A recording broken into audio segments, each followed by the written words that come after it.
Never before in recorded history has debt been so high. Unfortunately, the United States is the largest debtor nation in world history. No nation, I don't like saying any of this, Jake. I'm an American citizen, voter, taxpayer like you, but it's the highest debt that any nation in the history of the world has ever had. I knew for many years that America was building up its debt. I knew that our politicians were incompetent and out of control, but no, I never expected it to go this high before a collapse. We will have a collapse someday because history shows it always happens, but I never expected to get this high. Okay, so let's say we have a new Bretton Woods. What are they going to do? Wipe out the debt? Well, there are a lot of creditors who are not going to be particularly happy if they wipe out the debt. Endowments, insurance companies, pension plans, they're not going to be very happy if all of a sudden they found out the debt is wiped out. So sure, we can have a new Bretton Woods. We can all drink good wine and lots of tea and coffee, but what's the answer? And that's the problem right now, because the debt is the highest level ever in recorded history. And to repeat, America is the single largest debtor nation in world history. It's never happened like this before. When will this end? I don't know. I'm not very good at market timing. At the moment, markets around the world are skyrocketing. Nearly all markets. But that always comes to an end eventually. I'm not shorting anything right now, but I can see bubbles starting to form in some assets. So this is it's always in. Jake, I've been to this movie. I've seen this movie before. I know how it ends. I don't know when it's going to end, but I know in the next couple of years it's going to end, and it's not going to be fun. It is certainly happening all over the world. America's not the only. I mean, we apparently, according to the numbers, have been hit worse by the virus than any other nation. And who knows if the numbers are valid or not. But it's certainly gotten worse and has not helped anybody. There are many companies, families, countries that are suffering. And it's not, unfortunately, it's not over yet. At least in most places, it's not over yet. You can come up with a universal basic income. I'm sure everybody, it sounds wonderful. Who's going to pay for it? Where's the money going to come from? That's my question again. Sure, MMT, more money today, says just print it. I've seen this rodeo. It's not my first rodeo. I know that you can print it all day long, and it's fantastic. But eventually, that falls apart. It always has anyway. And I don't see why it would be different this time. Throughout history, when you have people lose confidence in money or governments, all of us peasants have some gold and silver in the closet. We have some silver under the bed over there. You know, we forget what the politicians say, forget the academics. You know, we're going to have some gold and silver hidden away, and I will too. And I will have more.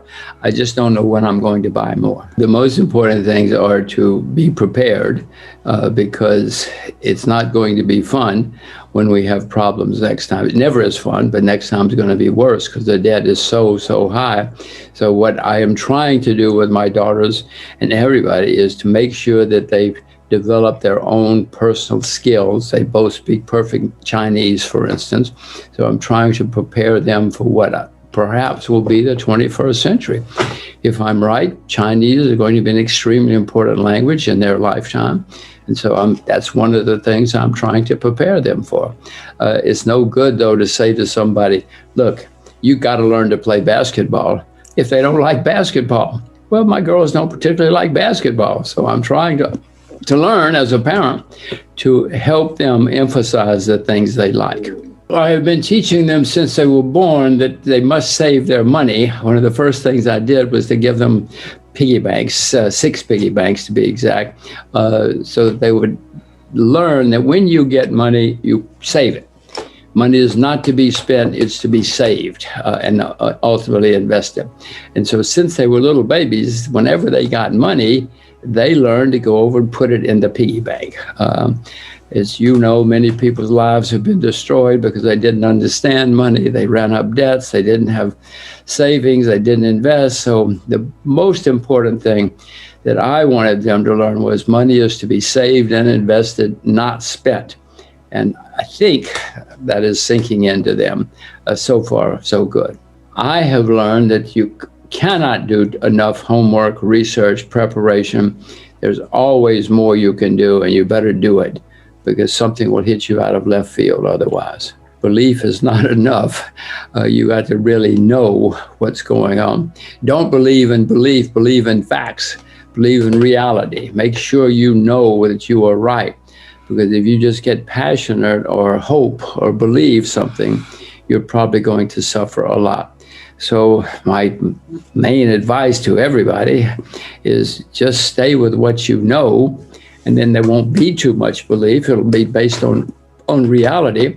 And when things go wrong, you will know better than most what to do and how to react. If you just believe something, you're probably not going to know what to do. You're probably not going to know how to react when it goes against you. So nobody likes to hear this advice, Jake, but the answer is just stay with what you know.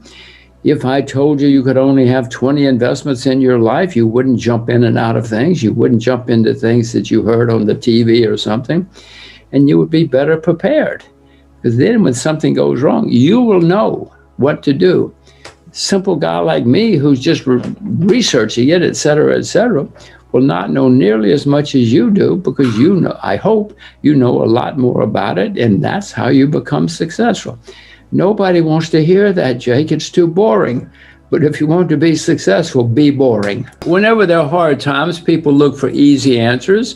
Socialism and communism, a great story. It sounds wonderful. We have tried.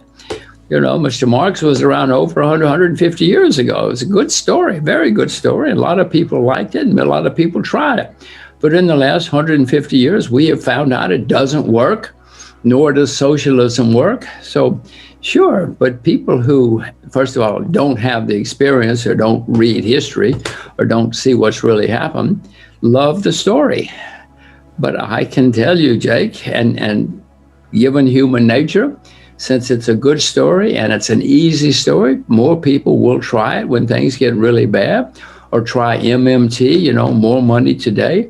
Any good story, easy story, people will try because they think, oh, that'll save us.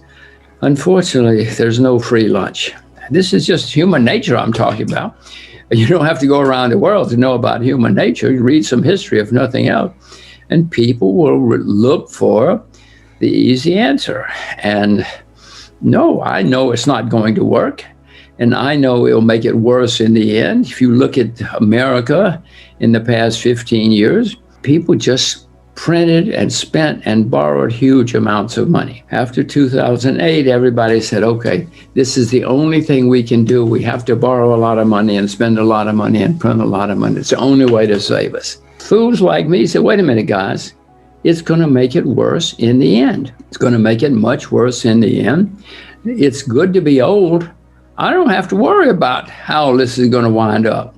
It's not a good time to be young, Jake, because all the young people, people like you, are going to be facing huge, gigantic debts and problems over your lifetime.